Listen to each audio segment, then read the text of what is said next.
तो अब ये हमारा चैप्टर 13 है पेपर 2 का, जिसका नाम है rural and agrarian social structure. तो जैसा सभी लोग जान रहे हो कि पेपर 2 में जो है हम लोग इंडियन सोसाइटी को ही स्टडी करते हैं, इंडियन सोसाइटी को ही तो स्टडी करते हैं। तो अब इंडियन सोसाइटी में सबसे पहले चैप्टर 11 में जो फर्स्ट वीडियो था उसमें पर्सपेक्टिव्स देखा हम लोगों ने, पर्सपेक्टिव्स देखा।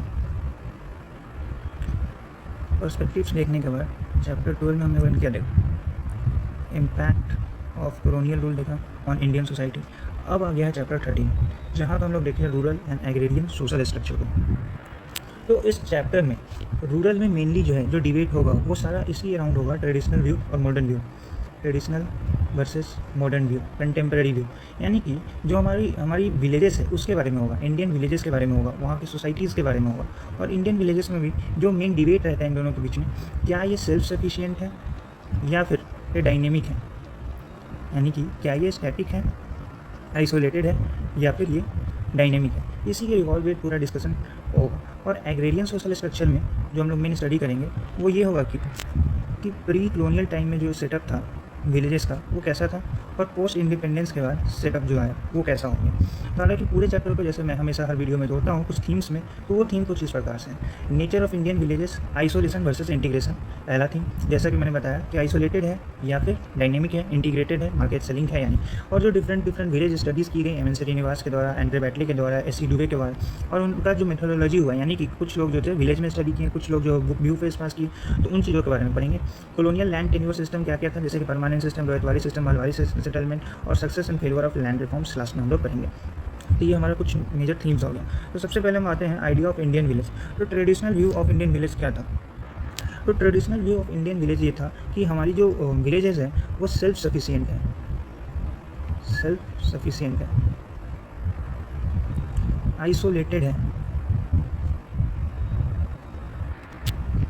यानी कि अनचेंजिंग है। इवन चार्ल्स मेटकाल्फे जो था उन्होंने तो इसको लिटिल रिपब्लिक्स तक कह दिया, लिटिल रिपब्लिक्स। अच्छा, इन सब का आधार क्या है कहने का, ये सब किस बेसिस पे कह रहे हैं कि भाई ये सारी चीज़ें? क्योंकि देखो ना यार, विलेज के पास अपना लैंड है, अपना इरिगेशन सिस्टम है, खुद का ऑक्यूपेशन है ना, मेनली क्या था उसमें, एग्रीकल्चर ही था, और खुद का गवर्नेंस भी है, खुद का गवर्नेंस यानी कि सेल्फ वो विलेज पंचायत, ये तो है ना। तो इसीलिए इसको मतलब ट्रेडिशनल व्यू क्या था, वो है कि Indian villages are self sufficient, isolated, unchanging, little republics. इसको किसने बोला है? चार्ल्स मेटकाल्फे ने बोला है, चार्ल्स मेटकाल्फे ने बोला है। लेकिन ऐसा है नहीं एक्चुअली में। मतलब अगर हम लोग ध्यान से देखें तो इस तरीके के सिस्टम एक्चुअली में वर्क नहीं करते। Later research so that this idea is not fully correct. Villages were in fact never fully independent और आइसोलेटेड। जैसे कि अगर हम बात करें मार्केट का, तो सेलिंग के लिए अपना जो एग्रीकल्चर प्रोड्यूस होता है उसके लिए तो हम लोग डिपेंड होते हैं ना मार्केट में, सेलिंग ऑफ एग्रीकल्चरल प्रोड्यूस, जिसके लिए हम लोग मार्केट पे डिपेंड होते हैं।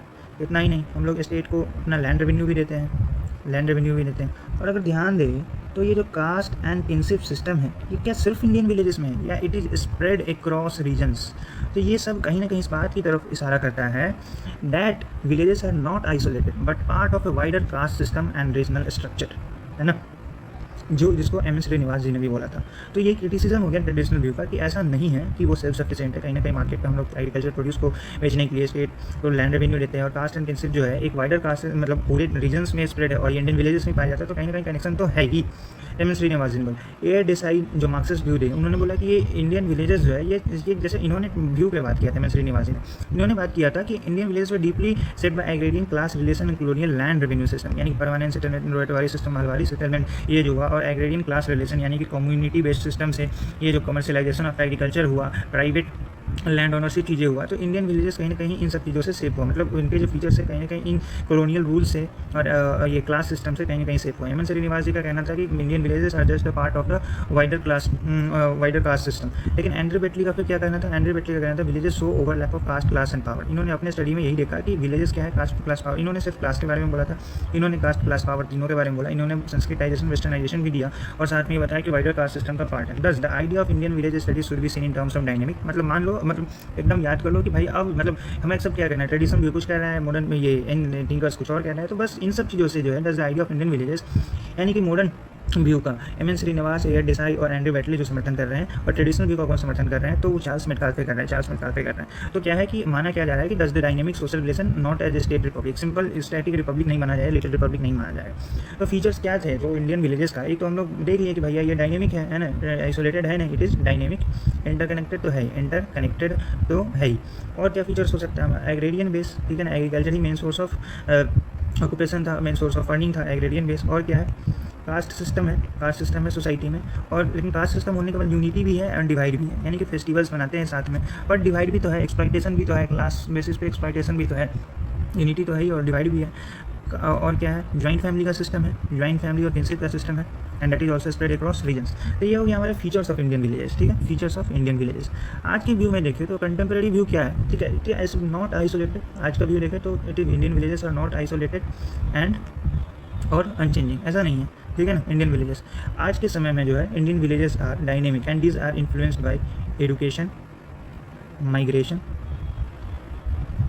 Media and technology, market economy. तो अगर आज के समय में देखें contemporary view of Indian villages देखें तो this the contemporary view of Indian villages are that these are influenced by this things, okay, these are influenced bye.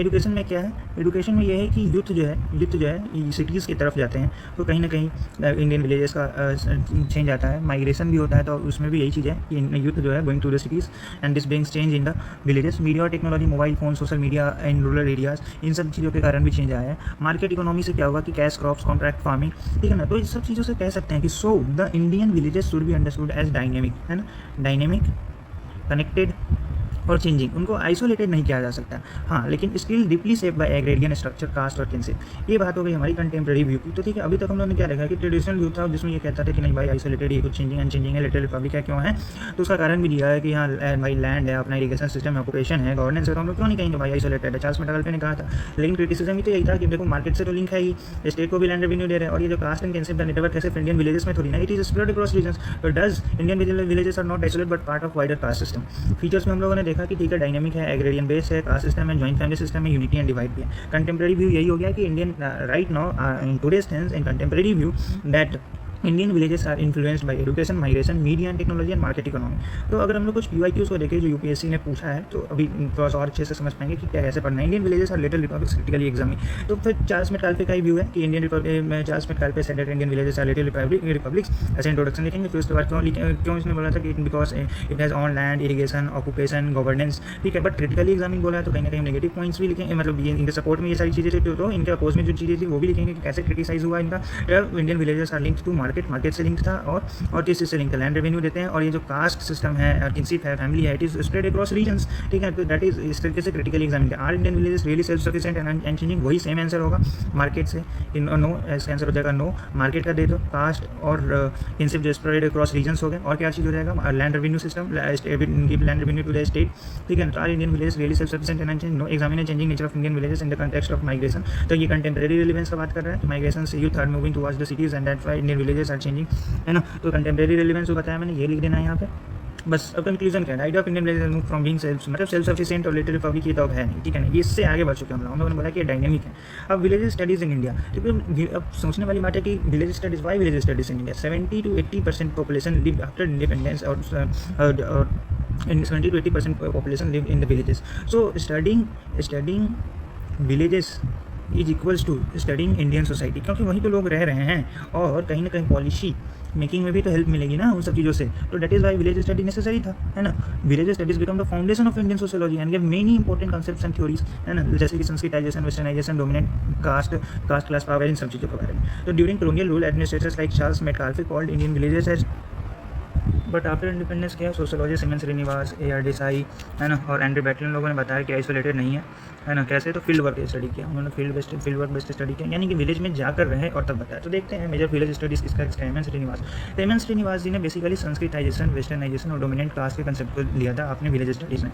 Sanskritisation का मतलब हो गया कि लोअर कास्ट जो है अपर कास्ट के प्रोसेस को, उनके प्रैक्टिसेस को, स्टाइल्स को, स्टेटस को, उनके क्लॉथिंग पैटर्न को फॉलो, उनके ऑक्यूपेशन को फॉलो करते हैं कि उनको भी ऊंचा स्टेटस मिले। डोमिनेंट कास्ट का मतलब क्या हो गया, तो डोमिनेंट कास्ट का कंसेप्ट भी एम.एन. श्रीनिवास में, जिनका न्यूमेरिकल स्ट्रेंथ ज़्यादा हो, इकोनॉमिकली पावरफुल हो, लैंड ओनर्स, पॉलिटिकल इन्फ्लुएंस, जैसे कि यादव्स है, जाट्स है, ये सब है ना, उनको हम लोग डोमिनेंट कास्ट कैटेगरी में डाला है. It is not upper caste, it is under dominant caste, considered as dominant caste, so that villages are linked with this is not equal to upper caste. Okay, so that villages are linked with wider caste system and social mobility. तो ये M.N.. Srinivas जी का कहना था. S C. Dubey का क्या था, तो जैसे इन्होंने संस्कृताइजेशन, वेस्टर्नाइजेशन, डोमिनेंट कास्ट पे बात किया था, कि इन्होंने कास्ट, फैमिली, किनशिप और रिलीजन को स्टडी किया था. ठीक है, कास्ट, फैमिली, किनशिप और रिलीजन को स्टडी किया था एस.सी. दुबे ने. And what it emphasised traditions are changing under the impact of modern forces like education and development programme. Andrew Beteille का क्या था कि इन्होंने कास्ट, क्लास और पावर के बारे में, कास्ट, क्लास और पावर के बारे में स्टडी किया. Showed how caste, class and power overlap shape inequality. कहने का मतलब है कि बहुत सारे विलेज स्टडीज है. इतना को याद रखिएगा. एम.एन. श्रीनिवास को याद रखो, एम.एन. संस्कृताइजेशन, वेस्टर्नाइजेशन और डोमिनेंट कास्ट के कंसेप्ट को लाया. एस.सी. दुबे क्या है, तो ये सब विलेजेस में स्टडी रह करके स्टडी किया. कौन सा शहर में विलेज, ये तो रामपुरा विलेज जो मैसूर का है, यहाँ पे स्टडी किया. और इन्होंने हैदराबाद के विलेज में स्टडी किया. तो इन्होंने क्या स्टडी किया, इन्होंने कास्ट, किनशिप, फैमिली, रिलीजन के स्टडी किया. हालांकि एंड्रयू बैटली ने कास्ट, क्लास एंड पावर को स्टडी किया. इसी तरीके से अलग अलग ऑस्कर लेवाइस ने रामपुर विलेज में स्टडी किया, उसको आप पढ़ सकते हैं. कथीन गौग जो है, इन्होंने जो स्टडी किया उसको मैंने यहाँ पे लिख दिया. अदर इंपॉर्टेंट स्टडीज़ भी उसको मैंने लिख दिया. तो मेनली अगर आपको याद रखना है तो ये याद रखना है एम.एन. श्रीनिवास जी का, एस.सी. दुबे का और एंड्रयू बैटली का. और किस तरीके से याद रखना है मैं बता दिया कि संस्कृताइजेशन, वेस्टर्नाइजेशन, डोमिनेंट कास्ट. और उन्होंने क्या किया, एस.सी. दुबे ने क्या किया, कास्ट, किनशिप, फैमिली, रिलीजन. और उसके बाद एंड्रयू बैटली ने कास्ट, क्लास और पावर को स्टडी किया. अब आगे हम लोग जानते हैं कि इंपॉर्टेंस ऑफ विलेज स्टडीज़ अगर हम लोग को पढ़ना है तो इस विलेज स्टडीज़ को पढ़ करके फायदा क्या हुआ. तो एक फायदा तो यही हुआ ना कि हमें पता चल गया है ना कि ट्रेडिशनल व्यू और ये कंटेम्प्रेरी रिलेवेंस में कि इट इज़ अनचेंजिंग. जिसके बारे में तो मतलब इट इज़ अनचेंजिंग वाला जो थ्योरी था वो गलत है, ये तो हम लोग को पता चल गया. उसके बाद empirical base for Indian sociology, यानी कि इस विलेज स्टडीज़ क्या प्रोवाइड किया, empirical base for Indian sociology, है ना, प्रोवाइड किया इंडियन सोशियोलॉजी. ठीक है,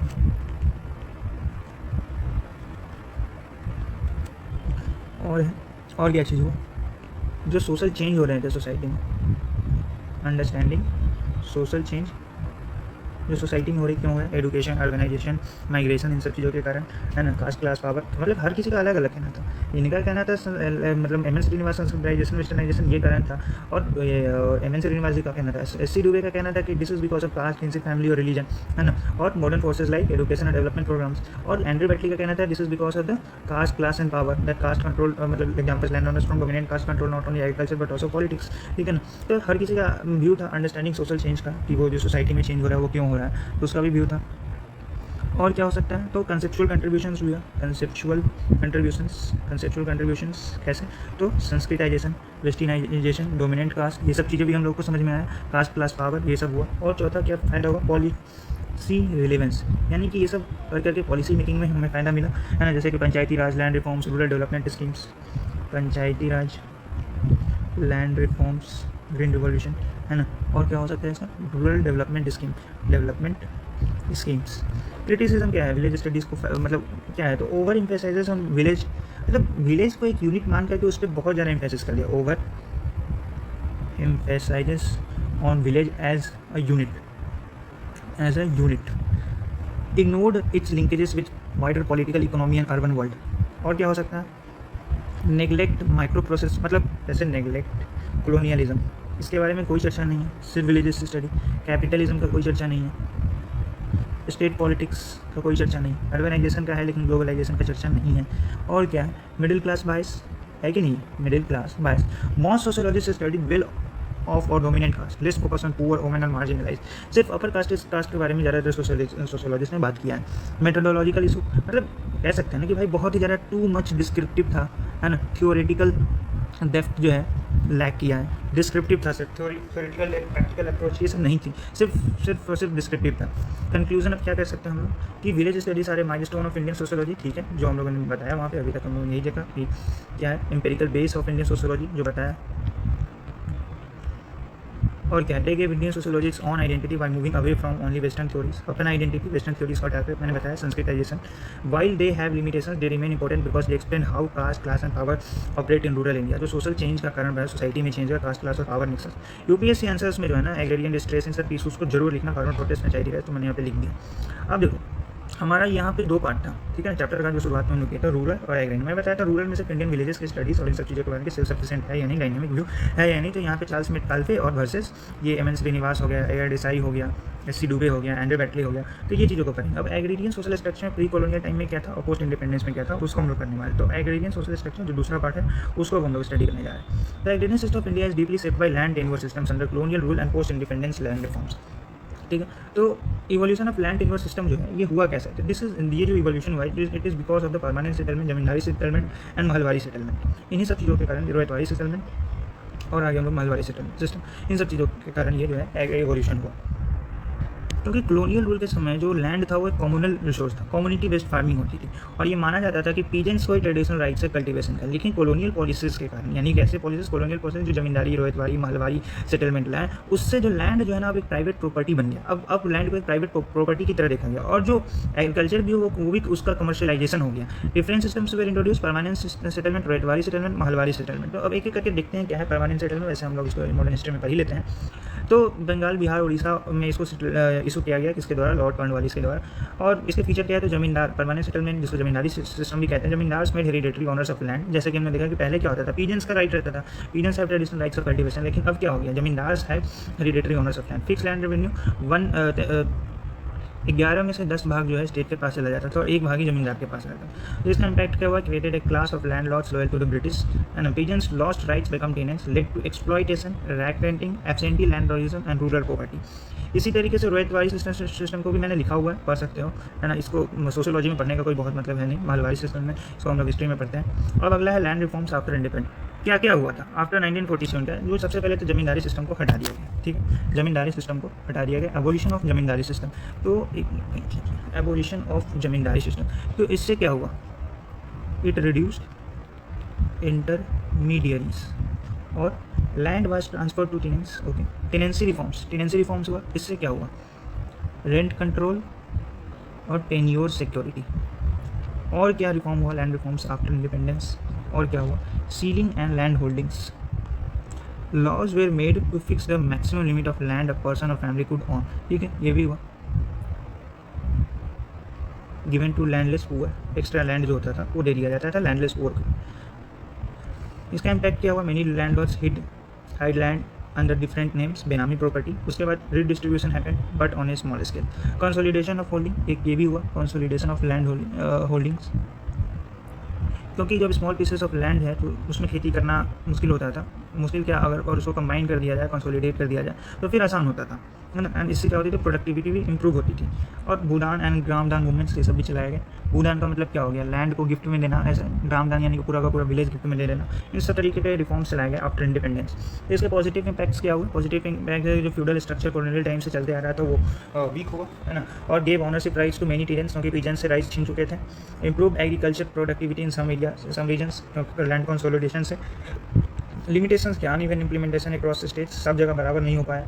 लूप हॉल्स थे, जैसे कि ठीक है कि आप वो जो कर रहे थे तो क्या हुआ कि लोग अलग अलग नाम से अपने प्रॉपर्टी को रखवाने लगे, क्योंकि एक फार्मर इतना जाना नहीं कर सकता एक record. Loopholes with did not completely solve landlessness, caste dominance तो अभी भी है सोसाइटी में, एग्रीरियन इनइक्वालिटी, ये सब चीज़ों को सॉल्व नहीं करता। ए आर देसाई का व्यू, एंड्रे बैटली और एम एन श्रीनिवास का व्यू हम लोग कर चुके हैं। लेकिन लैंड रिफॉर्म्स को लेकर ये क्या है, इन्होंने बोला land reforms fail because the ruling classes land और रिच पीजेंट्स इन्फ्लुएंस्ड पॉलिसीज। अब वही है ना, लैंड रिफॉर्म्स आया, पॉलिसीज लाया गया, लेकिन इनको इन्फ्लुएंस कर दे रहे थे ये लोग।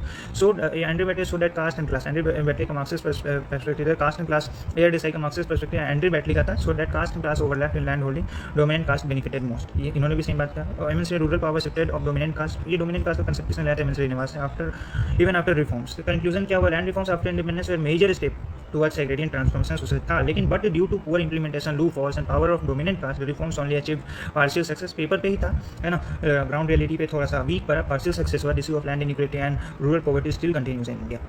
सोशियोलॉजिकल इंसाइट्स जो है वही देखा हम लोगों ने, हालांकि इसको मैंने अलग से लिख दिया है फिर से, ए आर देसाई का, एम एन श्रीनिवास का, एंड्रे बैटली का, कोड पढ़ सकते हो, नहीं तो हम लोगों ने विलेज स्टडीज़ में इन डिटेल किया है। अब देखो पीवाईक्यूज जो आए हैं पूरे चैप्टर से, critical examine the idea of Indian villages as literary publics, बहुत आसानी से तुम लोग आंसर कर लोगे, मैं जानता हूँ। Evaluate the role of village studies in Indian sociology, है ना, वो जो मैंने रिलेवेंस बताया था कि उसको पढ़ने से क्या हुआ, क्या क्या फायदा मिला, वो discussed impact of colonial land revenue systems on Indian agriculture structures, ठीक है, जो वो चेंज कर दिया था कम्युनिटी बेस्ड लैंडिंग से, अब लैंड को एक प्राइवेट प्रॉपर्टी बना दिया, और वो जो systems land revenue system terms उसको एक्सप्लेन कर देना, assess the achievements and limitations of land reforms in India. तो अगर ये देखो ये सारे PYQs है, ये रैंडमली बनाए हुए क्वेश्चंस नहीं, तो ये PYQs अब आंसर कर पा रहा है उस वीडियो से। तो अगर ये PYQ हो रहा है तो बैठ क्या होगा, इस चैनल को सब्सक्राइब करो, लाइक करो वीडियो को। कंक्लूजन है वही है, एक बार देख लेते, Indian villages are not static republics but dynamic है and are influenced by caste, class, power, policies, state policies. Colonial land systems transformed agrarian relations creating inequality and rural poverty. ये हमारा एग्रेरियन सोशल स्ट्रक्चर में पूरा in detail पर है। Land reform से independence के बाद लाया गया कि कॉलोनियल के कारण जो चीज़ें खराब हुई उसको ठीक किया जा सकता है, लेकिन उससे पार्शियल सक्सेस हुआ, उसके लूपहोल्स थे बहुत सारे, कास्ट डोमिनेंस था इसलिए। Today rural India continues to face challenges of land inequality, farmer distress and agrarian movements. यही सब तो हमें सिविल सर्वेंट बनने के बाद सुधारनी है। अगर विलेज हमें मिलते तो वो विलेज का स्टडी तो हम लोग कर रहे हैं। Making the study of rural and agrarian structure vital for UPSC answers, वहाँ पे ये सब जरूरी है। Making the study of rural and agrarian structure vital for UPSC। तो अगर ये चैप्टर समझ में आया है तो वीडियो को लाइक करो, चैनल को सब्सक्राइब करो और बताओ कमेंट्स में कि कैसा लगा। Thank you guys.